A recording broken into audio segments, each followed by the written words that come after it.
Salima seemed pleased with the chaos she had created.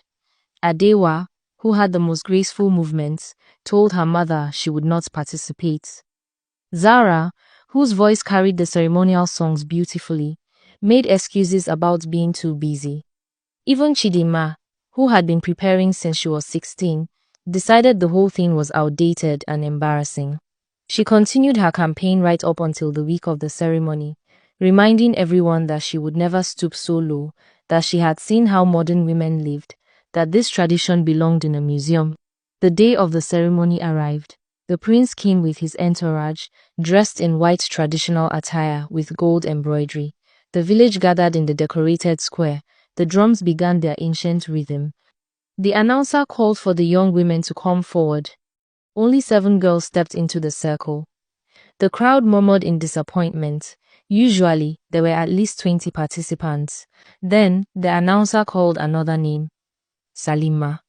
The crowd gasped, heads turned, people stood on their toes to see if they had heard correctly.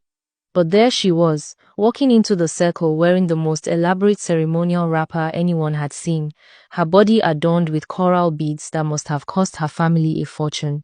Her face was painted with the traditional bride marks, her hair braided in the intricate style reserved for the ceremony. The shock was unexplainable. The same woman who had mocked this tradition for weeks now stood among the participants, her head held high. When the music began, Salima danced. She danced with a fierceness that stunned everyone.